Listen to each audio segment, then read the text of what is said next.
This morning I'm going to be meeting with a friend, Matt Gallegos. He's a local here in Pismo. He's been fishing these beaches for like 30 years. He's going to drive out here on his van soon. I'm going to jump in the van and we're going to head down south. Today I'm using a dropper loop rig. My shoulder is worked, dude. I'm just like from throwing Carolina rigs, jerkbaits for a couple days in a row with Kevin Mills, my shoulder is just worked. So I got to slow down. I'm not going to be doing any fast retrieves. So that means the Carolina rig would get wound up, twisted up, messed up. So I'm going with the dropper loop rig so I can really slow down. Almost kind of bait and wait a little grub. If I had a gulp sandworm, I'd pop that on there for this method of fishing, or even a sand crab or something like that. But we're gonna go with the grub. They have worked for me using this method in the past. Hey, little one. Hey, little baby. What's this guy's name? Hey, sweetheart. Come here. Can I pet you? No. If you don't want me to pet you, that's okay. I won't pet you then. Oh, you want to play? It's okay. Hey.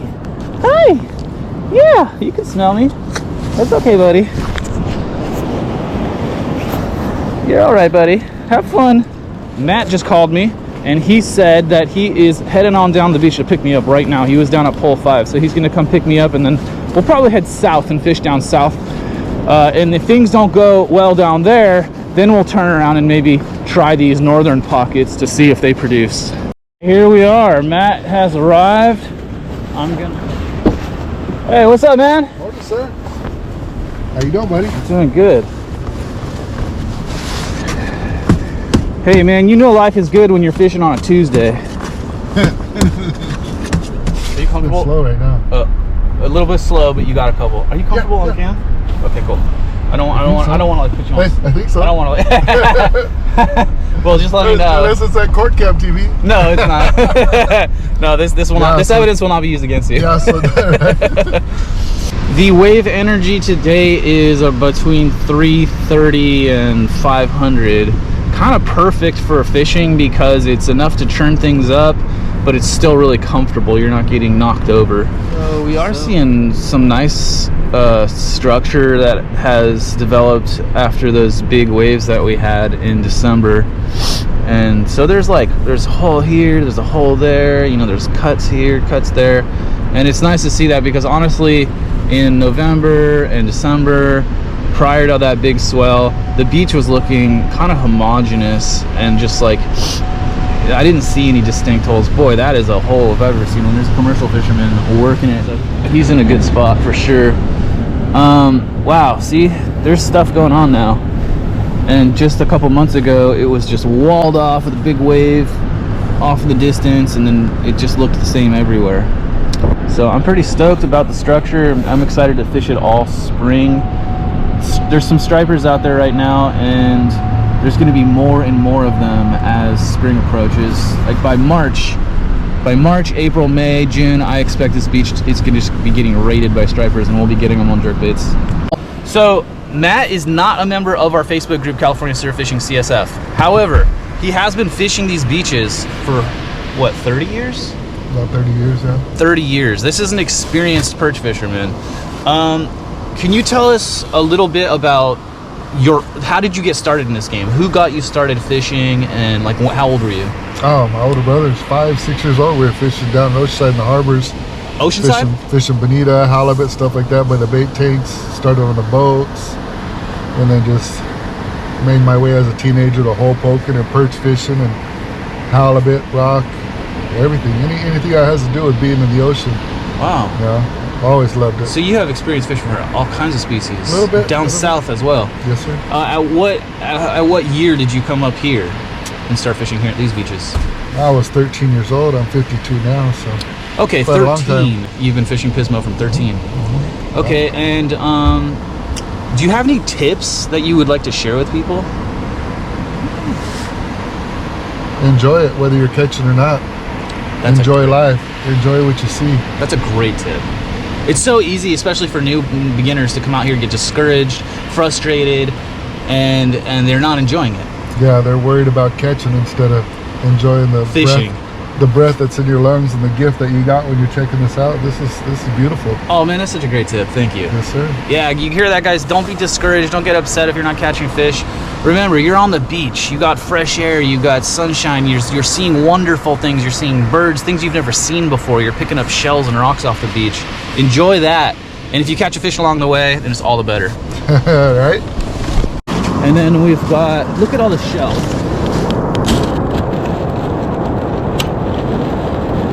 Lots and lots of shell on the beach. And it looks beautiful. It's almost like it snowed here. It almost looks like a sea glass beach. Really cool looking. Awesome looking water. Awesome looking structure. Let's catch some fish.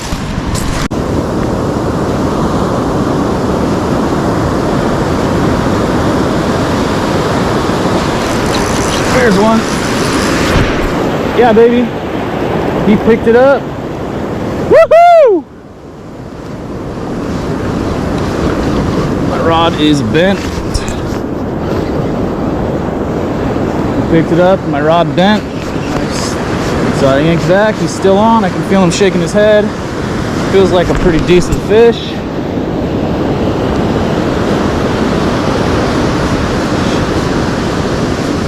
Doesn't feel like a tiny fish, that's for sure. It's not a dink.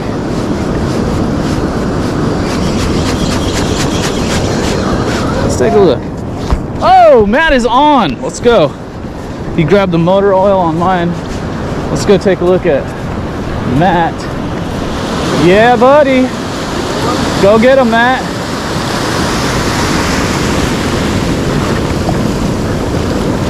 Whoa, final runs here. This is... Oh, that's a nice one. Check it out, guys. How's that? Matt and I are going fishing together, and we're catching. Yes, sir. Beautiful. He definitely went for the motor oil flip-flops. Dropper loop rig like this is very different than fishing with the Carolina rig. With the Carolina rig, I'm doing a medium to medium fast retrieve. I gotta keep it moving at that rate in order to keep my leader straight so it doesn't get all twisted up and wrapped up. And the advantage of all that is that you're covering more water, and the fish tend to suck up the whole bait and get a good hook set when it's moving that fast. If the bait is just drifting in the current really slowly, they're far more inclined to just bite off your tail. As you can see, one of the fish did there on my first bite. The advantage of fishing like this, slower, is that you're not putting so much stress on your shoulders, your elbows, your wrists, and all that stuff. So my shoulder was in pain, so I decided I'm gonna take it easy, slow down, and fish the dropper loop. Now, if you're gonna do a dropper loop rig like I'm doing, I like to use a little more weight. First of all, 1.5 ounce, because the whole point here is to slow down and save my arms and my shoulders. So by using heavier weight, I have a little more control. It stays put a little better. I don't have to reel it in as much. It's not getting washed in as much by the waves. So it saves me a little energy. If you're gonna use 1.5 ounce like that, then you're gonna need a 20-pound leader. If you use anything less than a 20-pound leader, there's a good chance your leader will break and your weight will just go flying into the ocean. So if you're gonna use a 1.5 ounce leader on a dropper loop, then you're gonna wanna use a 20-pound leader. You can see I'm just doing this like, really, I'm only gonna pick up the slack. So when I feel that there's some slack, I pick it up, and I'm just trying to stay connected to my bait, just so I can feel that weight on the end of my line. And so that way when it gets picked up by a fish, I'll know it, I'll feel it, set the hook. So I'm keeping my line taut, that's all there is to it. It's really a nice, comfortable, slow, easy paced way to fish. I love fishing nice and slow and easy. I'm not really too pumped about casting and cranking and casting and cranking and all this high-speed fishing. I mean, I can do that for an hour, but to do that for 3 or 4 hours, it's exhausting. And seeing as we're coming out of this, oh, there's the one, I got one. Woo! Yeah, baby. Oh yeah. Oh, come on, stay on. Did he come off? Ah, I think I lost him. I lost him right there at the end. Dang, I lost him. And the thing about perch is that they're either hooked really well, like in the bottom or the top of the mouth, or sometimes they're just barely hooked in just a little bit of skin somewhere around the edge of the lips. And if they're barely hooked and you put a little too much pressure on them, then you're gonna pop the hook out and lose them, like you just saw me do. I put quite a bit of pressure on that fish and he popped off. So it's kind of important to finesse perch when you hook them. I like to turn sideways and keep my rod at a 90-degree angle. You could keep it straight up also. That's another way to do it. Get that 90-degree angle to your line, so that way your rod tip is bending as much as possible. Another way to keep your rod tip bent as much as possible is to use a lighter rod. If you use something like a fast action rod, it requires more pressure to bend the tip of that rod, and it's more pressure than you really want to put on that fish. So I don't recommend fishing with a fast action rod for perch, and that's why I went and got this moderate action Okuma SST 9-foot medium weight sand. Look how clear that is, dude. We're looking at clear water, and it's quite churned up out there. That's all. So the visibility is good. They're eating the motor oil. Where is you little rascals? I'm gonna get you. I'm gonna get you, fish. Come on, fish. Come on. Oh, there. I got one. Oh, shit.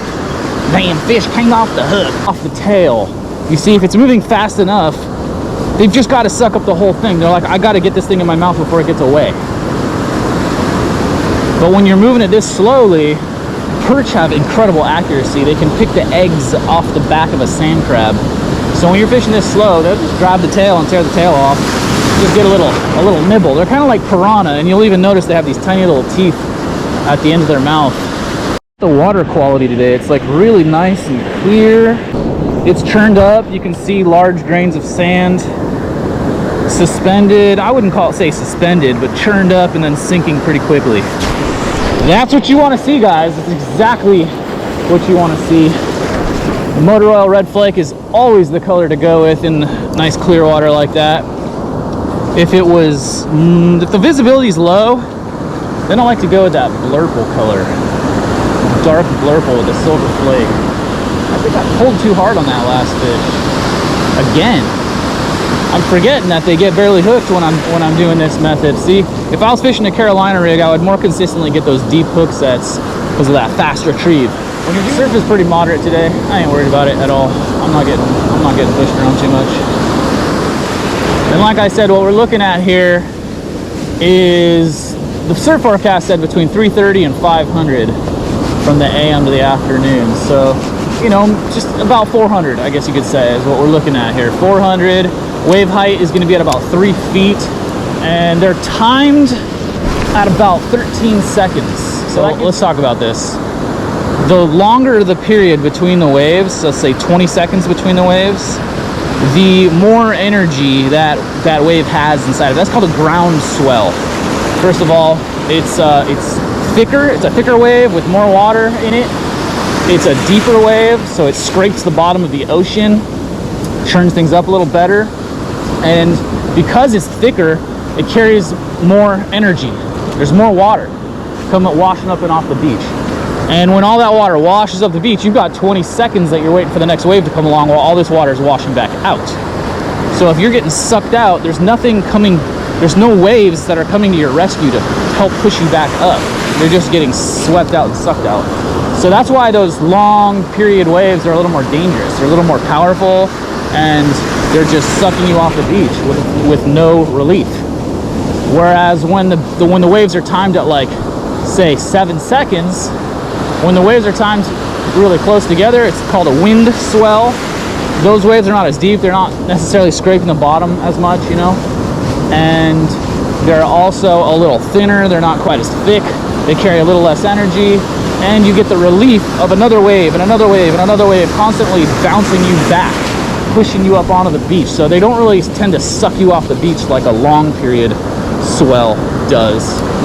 So today we're at 13 seconds. We're kind of like right in between the ground swell or the wind swell. Oh, here comes a little bit of water.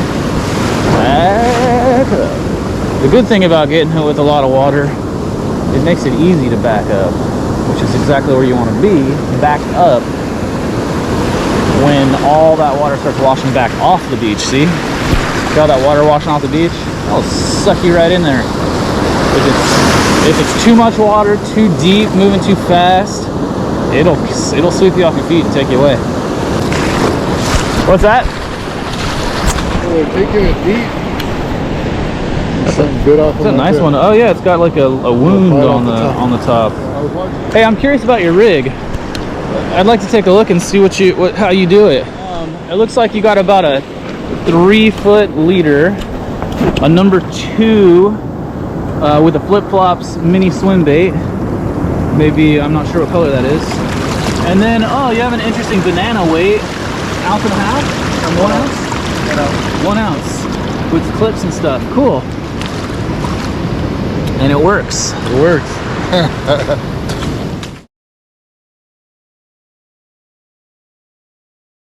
What Matt has there with the angler's clip onto the torpedo weight, sort of a modified Carolina rig. The advantage of that is you can just unclip that torpedo weight. So off comes your Carolina rig and you can clip on a jerkbait. The disadvantage of the dropper loop rig is that it's necessary to use that heavier line. So if you like to use lighter line, like when I'm doing a Carolina rig, these days I'm fishing with 10-pound test, and you can do that with a Carolina rig, no problem. But if you like to fish that lighter line and it's really important to you, then you should just stick with like something like a Carolina rig, or like what Matt did over there. It's sort of a modified Carolina rig. All right, I think I just missed that whole beautiful sequence of Matt setting the hook and reeling in this fish, unfortunately. But it was just such an awesome sight to behold. You guys will never get to know how awesome it was to see him set the hook and reel this fish in. I'm sorry about that. Oh, it's all but right. Dude, what a one. nice catch, man. And he completely inhaled that bait way down deep inside of his mouth. That's the flip-flops and socks 2-inch mini swim bait paddle tail. And what color was that guy? It looked kind of like a rose. Green with a red tail. Oh, green with a red tail. He's got motor oil with a red tail. Green with a red tail. All right, you guys can get those. If you want to get some flip-flops, head over to casurfishing.com. You can use code VinceGoesFishing. You get 10% off. Short little grays. Oh man, I missed that bite. Oh. Probably would have got it if I was moving my bait a little better. It's okay. It's all. Yeah, there's one. There he is. Okay, now let's. Woo-hoo-hoo-hoo-hoo! Oh, whoa, whoa, whoa, whoa, whoa! That one's just about jumping out of the water. That's a pretty good fish right there. So we missed a bite, and then we got the next one. Do you love it? I love it. Flip-flops and socks, baby. Shout out to my homeboy, Tui Kianoi. What's up, Tui? We were out here slaying on your baits, as per usual. You know what Oceano's all about, man. It's all about that flip-flops and socks grub and the Battlestar jerkbait. Oh, look at him just run. It's so cool to see them run in the skinny like that. And it so reminds me of trout fishing. Look at this fish. All this backwash is going to create a lot of current to his advantage. We're just going to maintain the same amount of pressure. Okay, now I'm feeling like I can go ahead and drag him up. Oh yeah, she's a beauty. Boy, this fish took us on a great run. That was fun.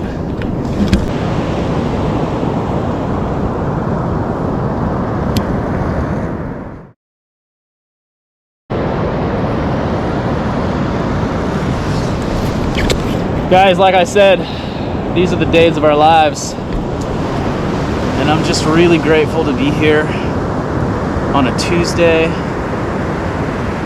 healthy enough to get out here and go fishing, Thank you guys so much for supporting Vince Goes Fishing, California Surf Fishing, Battlestar Tackle. And I want to say thank you to all my clients too. You guys might be wondering, what is Vince's main gig? He's out there fishing on a Tuesday. I have clients. I have like 10 clients that I work for. I do their websites, their social media marketing, their e-commerce. I add products to their stores. I consult with them. I give them advice, how to do this, how to do that. I have a lot of newbies who have never done business online before, and I take them from A to Z on how to get started and how to build a business. So I'm a marketing consultant, a creative marketing consultant. And if you want more info on that, you can go to vincentchiafalo.com. It'll take you and you can see my video commercial and see all the sort of skills I have and stuff I do. That video is a little on the old side. I think it's about time to make an updated video and show you all the projects I've done over the last few years. But anyways, that is what enables me to get out here and be fishing on a Tuesday. I decided long ago never to walk in anyone's shadow. Actually, I decided that one of my core values was freedom and flexibility. You know, so a gig like that is a really good fit for me. I can work from home, I can work from anywhere, and that allows me to go fishing anytime I want. Check out that hook set, dude. It is right in the bottom. It is so firm that I was actually having a hard time getting the hook out. And guys, another thing, please note that there's no tail on my bait. That got torn off, you know, on the first bite. And I do not care. I just keep catching fish with the same grub. This is super glued on here. So that's much more important to me. The bait is not getting pulled down the hook. That's way more important to me than having a tail.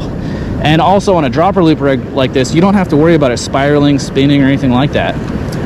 So you could do a fast retrieve. I don't see why not. Actually, come to think of it, I don't know, maybe you don't even need the Carolina rig. Maybe you could do fast retrieve with a dropper loop and you don't ever have to worry about things spinning up. Seeing how Matt is parked all the way over here just north of the cut, and yet he keeps walking all the way south to fish the sandbars on the south side of the cut. And it's something that I learned with Edward Tomaloso, fishing with him from Hook to Cook. You got to subscribe to Hook to Cook on YouTube. It's just like amazing content. But to do just that, to fish the sandbars on either side of the cut where there's whitewash. And I also got that great tip from Gio Sanyatan a long time ago. He said, fish the whitewash. Look for where there's lots of waves breaking. You can see the waves are breaking right in front of us. Those are the sandbars on the left side of that deep hole, that cut.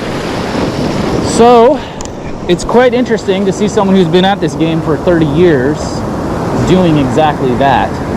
And I think it's a great tip, guys. So watch what the experienced guys are doing, fish alongside of them, try to understand, try to notice everything.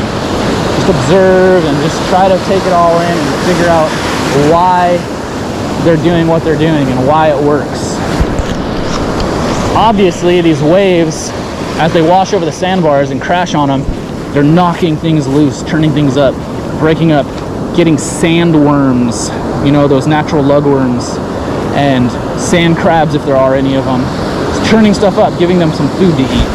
Guys, it's really important to use a good quality hook. And I am loving these Gamakatsu Rebarb light wire. Number 2 is my choice. I really like the number 2s. This is the number 4. Fishing on the dropper loop. If I was Carolina rigging, I think I'd go with that number 2 hook. Let me explain that for a moment here. As I was saying, when you're doing a slower retrieve, like I do with the dropper loop, they're more inclined to pick and peck, which tells me that they're not really opening their mouth as big and sucking up as much of the bait. So I'm using a smaller hook. When I'm doing the Carolina rig, then I can do more of a medium to medium fast retrieve. And in that case, the bait's moving faster, they're more inclined to suck the whole thing up before it gets away. They don't really have time to slow down and just pick the tail off. They're gonna suck up the whole bait. So when they really inhale the whole bait, then I like to use the bigger hook. The bigger hook is gonna get a deeper, more secure hook set. So I would prefer to use the bigger hook.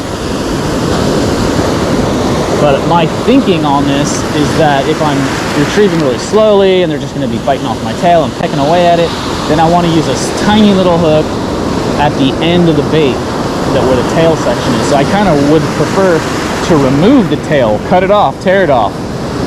So that way they're not just biting the tail, they're going to bite the hook, which is at the back of the bait now. Holy smokes, you guys, how big was this clam? This thing must have been like stinking 8 inches, 9 inches or something, I don't know. That had to have been an enormous Pismo clam. I've literally never seen the remnants of a clam that big before. I'm gonna keep this.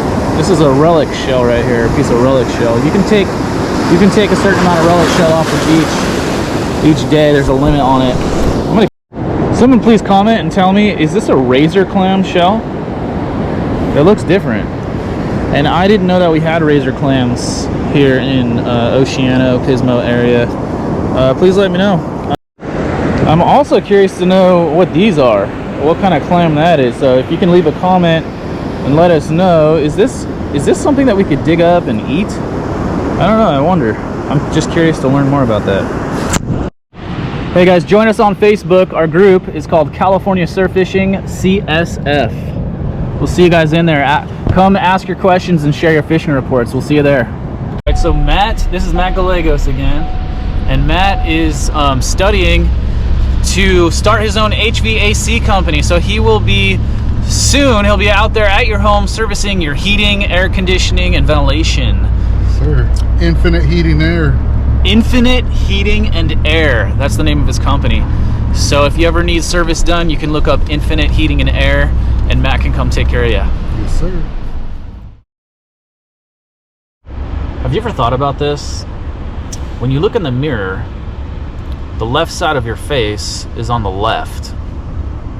But when other people look at you, the left side of your face is on the right. Glitch in the Matrix.